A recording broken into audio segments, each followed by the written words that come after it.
我是毛血僧。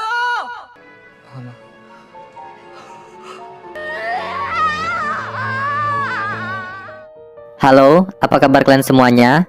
Kembali lagi bersama kami di Mancat Channel. Kali ini kami akan mereview film Lost and Love tahun 2015 dari negeri Tiongkok. Film yang bergenre drama ini disutradarai oleh novelis Peng Sanyuan sebagai debut penyutradaraannya. Film ini dibintangi oleh aktor terkenal Tiongkok yaitu Andy Lau. Kisah ini juga terinspirasi dari kisah nyata atas maraknya human trafficking yang terjadi di seluruh belahan dunia. Berkisah tentang seorang ayah bernama Lee Ze-kwon yang mencari anaknya selama 15 tahun semenjak anaknya diculik pada tahun 1999. Upaya demi upaya telah dilakukan. Bukan hanya Lee Ze-kwon saja yang merasa kehilangan sosok yang dicintainya. Bahkan dari film ini, sutradara berhasil memberikan 3 kisah sekaligus tentang human trafficking tersebut. Saya pribadi sangat merekomendasikan film ini ditonton secara full, sebab mungkin saja kalian bisa meneteskan air mata ketika melihat scene demi scene secara utuh. Oke, tak perlu berlama-lama, ambil earphone, jauhi keramaian, posisikan tubuh senyaman mungkin, kemudian tampak seorang ibu-ibu yang memberikan selembaran kertas, yang mana ibu tersebut adalah ibu dari bayi yang diculik tadi. Ibu itu memohon kepada orang-orang, jika mereka melihat bayinya, harap segera hubungi nomor yang tertera, dan segera melapor ke pihak kepolisian. Saking depresinya si ibu ini, ia tampak terlihat sedih dan berdiri di tengah lalu lalangnya kendaraan. Kemudian, kita berpindah di sebuah kapal. Di sana, seorang pengendara melihat bendera yang bertuliskan anak hilang di sebuah motor. Lalu, tampak seorang bapak bernama Lee Ze-kwon tidur di atas motornya. Bapak itu sedang mencari anaknya yang hilang semenjak tahun 1999, yang hilang selama 15 tahun. Yang kini mungkin anaknya telah berusia sekitar 17 tahunan. Orang-orang di sana bersimpati kepadanya karena telah berusaha mencari anaknya ke sana kemari. Bahkan, orang di sana sempat berkelahi karena seorang bapak mengatakan tidak usah mencari anaknya karena hal itu mungkin akan mustahil, sebab anaknya sudah besar dan tidak lagi mengingat orang tuanya. Sembari kedua bapak itu berkelahi, Lee Ze-kwon tetap tidak menghiraukan mereka dan memberikan selembaran kertas atas penculikan anaknya itu kepada orang-orang yang ada di sekitarnya. Setelah itu, Lee Ze-kwon melanjutkan perjalanannya berkeliling Cina untuk mencari keberadaan anaknya. Gak kebayangkan luas Cina sebesar mana? Lee Ze-kwon ini tetap berkendara menempuh kota demi kota dengan menggunakan Honda bebeknya. Saat Lee Ze-kwon beristirahat sambil makan, ia melihat seorang pemuda menempelkan foto bayi yang hilang di sebuah spanduk tepi jalan. Lee Ze-kwon melihat dan mencabut foto itu, lalu ia masukkan ke internet agar orang-orang bisa mengetahui keberadaan bayi tersebut, yang mana bayi itu adalah dari seorang ibu di awal scene tadi. Tampak orang-orang melihat kabar tersebut melalui ponselnya. Kemudian, Lee Ze-kwon juga mencetak foto bayi tadi dan menempelkannya di fasilitas umum. Bahkan, ia juga dikejar oleh pihak kepolisian karena di sana mereka melarang untuk menempelkan sebuah kertas di tempat umum. Namun, Lee Ze-kwon berhasil kabur dan kemudian ia mencetak spanduk yang isinya foto bayi yang hilang tadi. Kini, di motornya sudah ada 2 bendera anak yang hilang. Saat di jalan pun, ia tetap membagikan kertas info anak hilang itu ke orang-orang yang ia temui. Di scene selanjutnya, tampak seorang ibu-ibu menukarkan seorang bayi. Ternyata, mereka adalah sindikat jaringan human trafficking, yang mana mereka menjual bayi itu kepada seorang laki-laki dengan bayaran atau upah. Si ibu penculik itu memberikan kepada laki-laki tersebut dan ia menolak untuk tidak mengambil bayi perempuan itu. Sebab pria itu tidak menginginkan bayi perempuan karena di Cina sana perempuan tidak bisa melakukan hal berat dan banyak seperti laki-laki pada umumnya. Karena tidak berhasil menjual bayi itu, si ibu langsung bergegas pergi dari sana. Saat di sebuah bus, Lee Ze-kwon berkendara tepat di samping bus yang di sana ada bayi yang hilang itu bersama si ibu penculik tersebut. Namun, Lee Ze-kwon tidak dapat melihatnya dan ia berpisah dengan bus itu. Saat Lee Ze-kwon berkendara di sebuah pegunungan, kondisi cuacanya terlihat berkabut. Lee Ze-kwon tampak kelelahan serta raut wajahnya menunjukkan bahwa ia sedang mengantuk.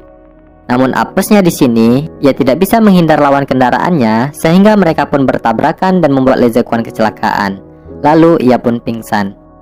Lee Ze-kwon diantarkan oleh sebuah truk menuju tempat bengkel mekanik. Di sana, tampak seorang pemuda bernama Zeng. Ini orangnya, yang sedang memperbaiki motor Lee Ze-kwon yang rusak. Saat itu, Le Zequan yang pingsan kemudian terbangun setelah mendengarkan suara bising dari perbaikan motornya. Ia tersadar dan melihat spanduknya sobek, dan kemudian segera menjahitnya. Di sana, Zeng melihat Le Zequan dengan penuh tanda tanya. Lalu, Zequan bertanya di manakah ia berada.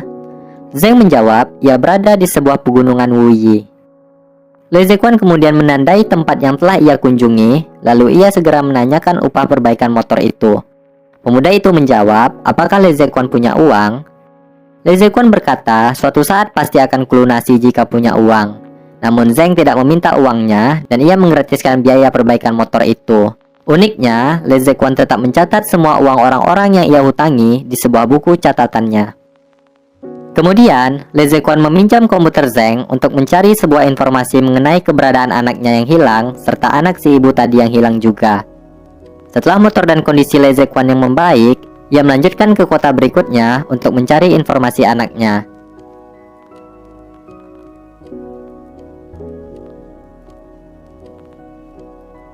Saat di sebuah tempat ibadah, ternyata Zeng tadi mengikuti Le Zequan ketika ia sedang berdoa. Zeng bertanya, kenapa anaknya bisa hilang? Le Zequan menjelaskan bahwa anaknya hilang ketika ia sedang berkebun bersama istrinya, dan ketika itu anaknya dirawat oleh sang nenek. Namun, setelah mereka pulang, anak Le Zequan hilang dan telah diculik semenjak ia berusaha mencari anaknya sampai detik ini. Setelah itu, Le Zequan memberikan daftar anak-anak yang hilang di Cina. Ia meminta Zeng memberikan kabar jika mendapatkan informasi tentang mereka, karena setiap kabar membawa harapan bagi keluarga. Ternyata, Zeng merupakan korban penculikan juga. Ia diculik ketika masih berumur 4 tahun. Saat itu, yang ia ingat adalah sebuah jembatan rantai dan rambut ibunya yang selalu dikuncir panjang. Zeng juga bercerita tentang ia saat diculik. Zeng selalu memikirkan hal tersebut agar tidak lupa. Setelah mendapat semua informasi tentang Zeng, kini Le Zequan sudah punya 3 bendera tentang korban penculikan. Yang pertama anaknya, yang kedua bayi dari ibu di awal scene tadi, dan yang ketiga Zeng yang mencari asal-usulnya. Lalu, Le Zequan melanjutkan perjalanannya ke kota lain. Saat di warnet, Le Zequan mendapatkan informasi tentang anaknya yang hilang dari seorang mahasiswi di kota Guangzhou. Mahasiswi itu melihat anak dengan ciri-ciri yang diberikan di internet dengan tanda luka pada kaki si anak. Dengan info itu, ia bergegas menuju kota Guangzhou. Ia melewati sebuah tol dan di sana petugas polisi memberhentikannya. Karena aturan di jalan tol, motor dilarang melintas. Saat tahu Le Zequan sedang tersasar dan melihat bahwa Le Zequan sedang mencari anaknya, polisi itu menuntun Le Zequan supaya menuju jalan pintas ke kota yang ia tuju. Dengan nada yang tegas, polisi itu menunjukkan menggunakan peta yang dipegang oleh Le Zequan.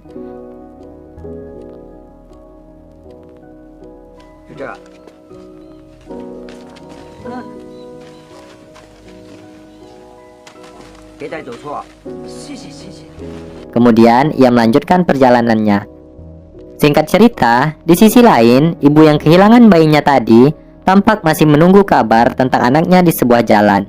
Bahkan, kondisi cuaca saat itu hujan dan ia tetap masih setia menunggu anaknya yang telah hilang. Sedih memang. Keesokannya, Le Zequan melihat peta untuk mencari jalan. Saat membuka, ia melihat uang senilai 200 yuan terjatuh dari dalam peta yang ia pegang.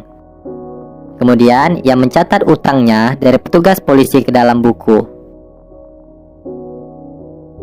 Lalu, ia menemui gadis yang memberikan informasi tentang keberadaan anaknya. Kemudian, mereka bergegas menuju rumah yang disinyalir anaknya tinggal saat ini. Saat itu juga, ternyata Zeng pemuda mekanik tadi mengikuti Le Zequan pergi. Setibanya di lokasi yang mereka tuju, ada seorang ibu melihat Le Zequan dari jauh. Le Zequan dan gadis itu menuju ke sebuah tempat penjaringan ikan menggunakan sampan. Saat sampai, Le Zequan bergegas turun dan menanyakan keberadaan anaknya kepada seorang bapak.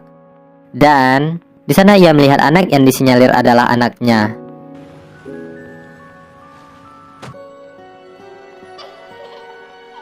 Kemudian, Le Zequan bertanya kepada anak tersebut. Hanya satu yang ia ingat, yaitu luka tusukan paku di kaki anaknya.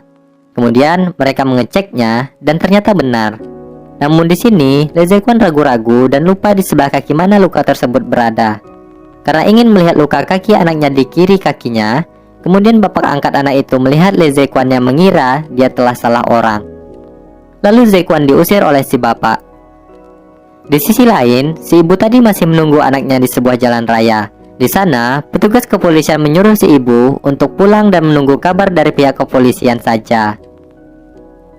Di perjalanan, Le Zequan mengira bahwa ia salah mengingat bahwa ternyata anak tersebut adalah anaknya, dan mereka pun berputar kembali ke tempat penjaringan ikan itu. Le Zequan meminta agar ia dites darah saja, namun ayah angkatnya menolak hal tersebut. Lalu datanglah seorang ibu angkat anak itu, menampar Le Zequan berkali-kali dan mendorongnya hingga jatuh ke dalam air. Setelah kejadian itu, Le Zequan pun pergi. Dan ternyata, motor Le Zequan telah berada di dalam air tepi pantai. Ia berusaha menyeret motornya ke daratan dan mengambil sisa spanduk tersebut. Kasihan banget. Di kejauhan, tampak Zeng melihat Le Zequan yang sedang berusaha menyeret motornya. Zeng menghampiri Le Zequan, dan Le Zequan meminta Zeng untuk memperbaiki motornya kembali. Zeng mengatakan bahwa motornya tidak dapat diperbaiki sebab mesinnya sudah kemasukan air.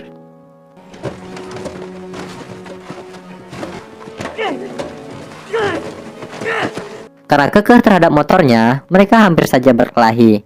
Dan di sana sebenarnya, Zeng tidak tega kepada Le Zequan, dan ia membawa motor itu kembali ke pantai. Kemudian, Zeng pun mengajak Le Zequan bersamanya. Mereka berenang sambil ngobrol tentang masa lalunya. Dari sini, kita bisa tahu bahwa si Zeng ini dibesarkan oleh seorang bapak dan dua kakak angkatnya. Namun, karena si Zeng tidak mengetahui asal-usul keluarga aslinya, hal itu membuat ia tidak bisa mendapatkan identitas atau KTP. Sebab di Cina, mereka yang tidak jelas asal-usulnya tidak bisa memiliki KTP. Hal itu membuat ia tidak bisa menikmati fasilitas umum seperti naik pesawat, naik kereta, bahkan menikah secara negara. Saat tidur pun, mereka tampaknya mulai mendekati diri agar bisa saling mengenal lebih dalam. Keesokannya, Le Zequan yang tak tahu mau pergi kemana, ia diajak Zeng untuk mengunjungi tempat semacam jembatan rantai yang ia dapatkan melalui informasi dari internet. Dan mereka pun mulai melakukan perjalanan itu.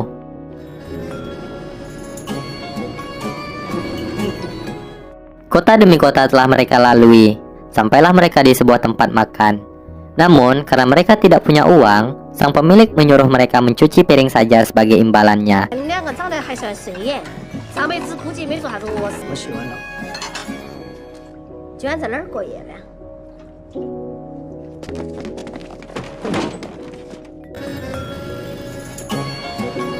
Di sini, tampak kedekatan mulai terjalin antara Le Zequan dan Zeng. Mereka layaknya ayah dan anak sedang menikmati jalanan sambil menyusuri kota.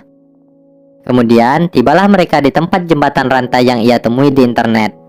Zeng mulai mengingat kembali masa lalunya yang disinyalir jembatan itu adalah tempat dulunya saat ia kecil. Lalu, ia melihat seorang ibu-ibu dengan ciri-ciri yang sama, yaitu memiliki rambut panjang yang dikuncir. Zeng pun bertanya kepada sang ibu, apakah ia pernah kehilangan anaknya? Namun ibu itu tetap tidak menjawabnya dan lebih memilih untuk pergi. Dari awal, Zeng telah ragu bahwa tempat itu bukanlah kampungnya. Namun, Le Zequan meyakini Zeng agar ia selalu semangat dan tak pernah putus asa dalam mencari keluarga aslinya. Dan mereka pun melanjutkan perjalanan. Mereka pergi ke warung internet untuk mencari informasi tentang jembatan rantai yang ada di Cina. Kemudian, mereka pun mulai mencari uang dengan cara mencuci mobil orang. Di sana, tampak Zeng mengisengi Le Zequan dengan menyemprotkan air ke arahnya. Lalu, Le Zequan pun membalasnya. Sehingga mereka tampak kelihatan bahagia saat itu.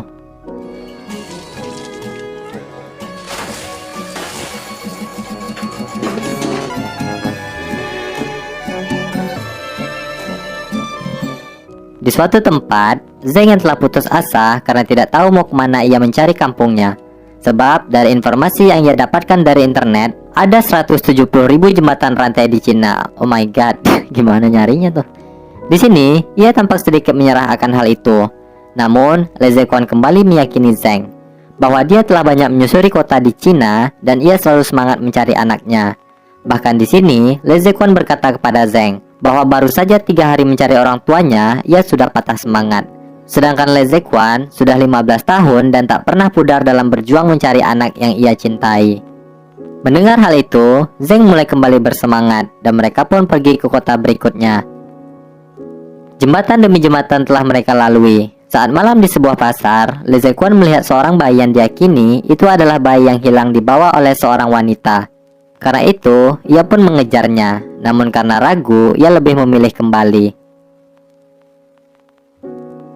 Mereka pun tidur di sebuah pondok sambil beralaskan selimut. Di sini, Le Zequan memperlakukan Zeng seperti anaknya sendiri.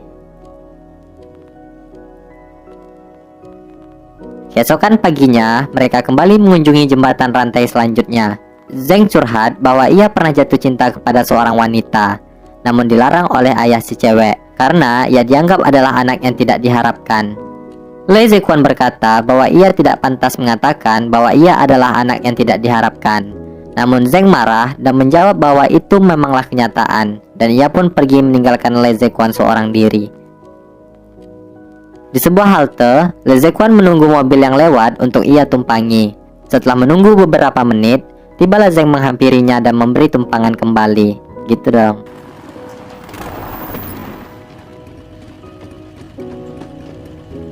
Zeng mengantarkan Le Zequan ke sebuah stasiun kereta. Ia memberi beberapa uang untuk Le Zequan. Namun, Le Zequan menolaknya dan berkata bahwa di sini bukanlah tujuannya.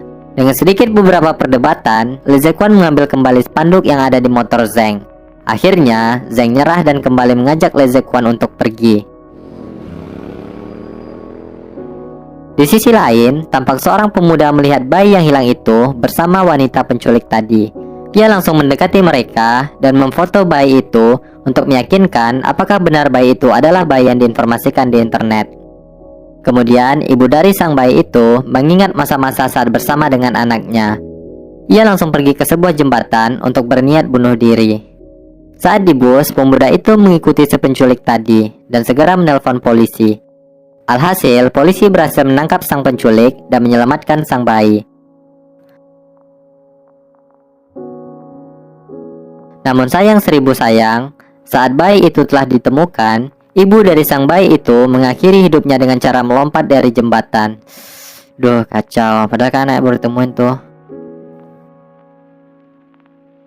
Saat malam, Zeng memperhatikan Le Zequan yang saat itu memberikan sebuah brosur tentang info anak yang hilang kepada orang-orang yang ada di sekitar sana.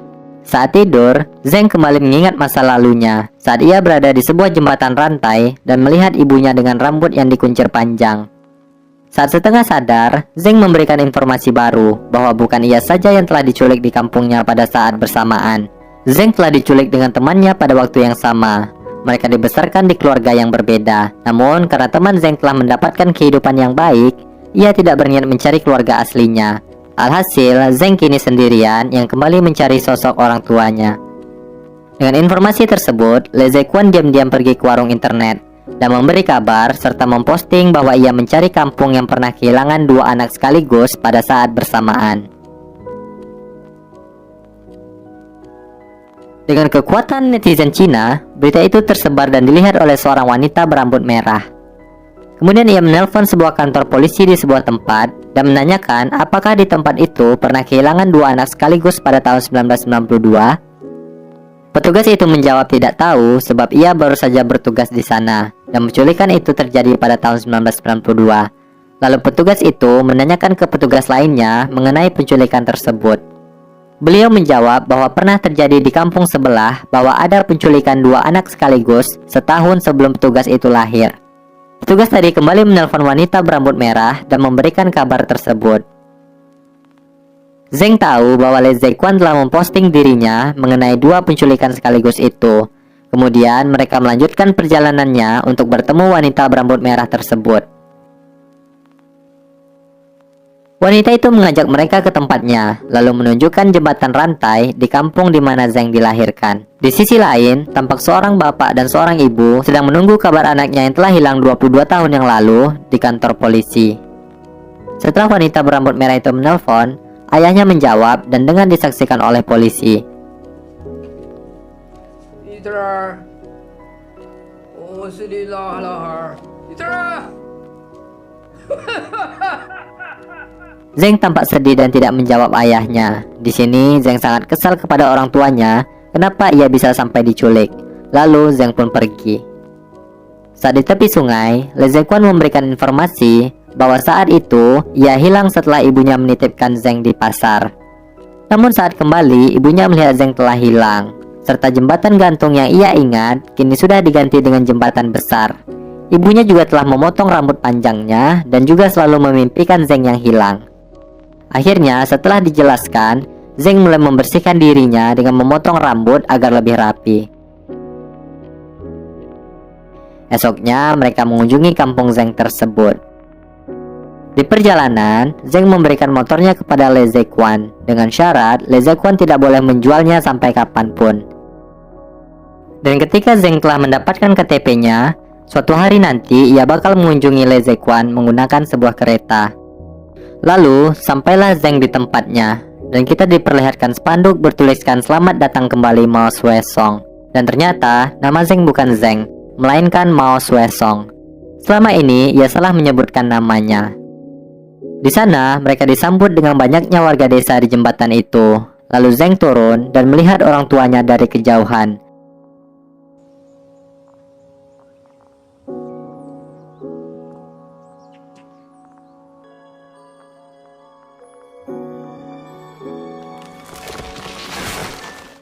Sembari mengingat masa-masa kecilnya saat di jembatan rantai dulu, Zeng tampak terlihat senang bercampur haru. Mimin juga haru. Zeng berjalan mendekati orang tuanya dan melafalkan namanya.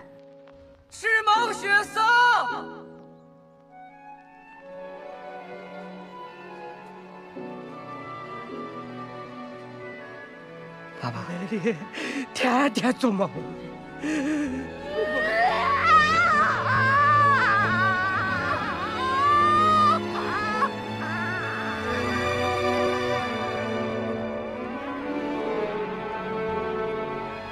Aduh, sini ini mungkin saya juga merinding dan terharu. Bagaimana tidak? Seorang anak yang terpisah selama 22 tahun, yang hampir patah semangat dan menyerah, kembali berjumpa dengan sosok orang tua aslinya. Bayang sih gimana. Di scene berikutnya, Le Zequan kembali melanjutkan perjalanannya. Di sana, ia bertemu dengan sekelompok biksu yang sedang berjalan.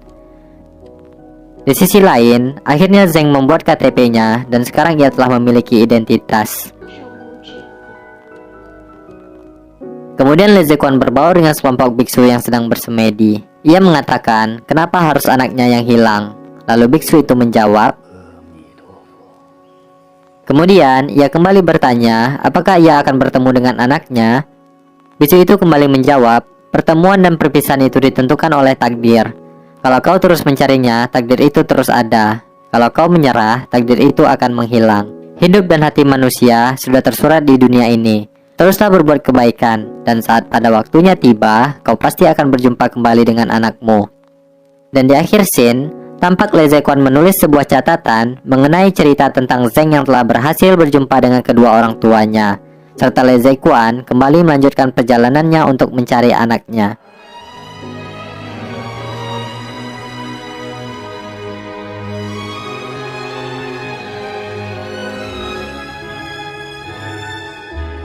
Dan film pun berakhir. Dari tahun ke tahun, jumlah penjualan manusia terus meningkat secara signifikan dan memprihatinkan. Saya harap setelah menonton kisah ini, kita semakin disadarkan untuk lebih waspada dan peduli kepada setiap anggota keluarga kita. Sebab, harta yang paling berharga adalah keluarga. Kayak lagu. Oh iya, mungkin kalian bertanya-tanya, bagaimana akhir kisah Le Zequan ini? Mungkin di film ini tidak diberitahu gimana kisah akhirnya. Namun, saya pribadi memiliki dua kemungkinan dari akhir kisah ini. Yang pertama, di pertengahan film tadi, kita tahu bahwa Le Zequan yang diperankan oleh Andy Lau ini sudah menemukan anaknya, dan mungkin itu adalah anak kandungnya. Namun, karena si anak sudah terpisah selama 15 tahun, ia tidak mengharapkan lagi sosok keluarga aslinya sekarang. Dan akhirnya, anak itu lebih memilih hidup bersama orang tua angkatnya. Kemungkinan yang kedua, Le Zequan masih berupaya mencari sosok anaknya hingga sekarang, dan juga masih berharap anaknya masih hidup.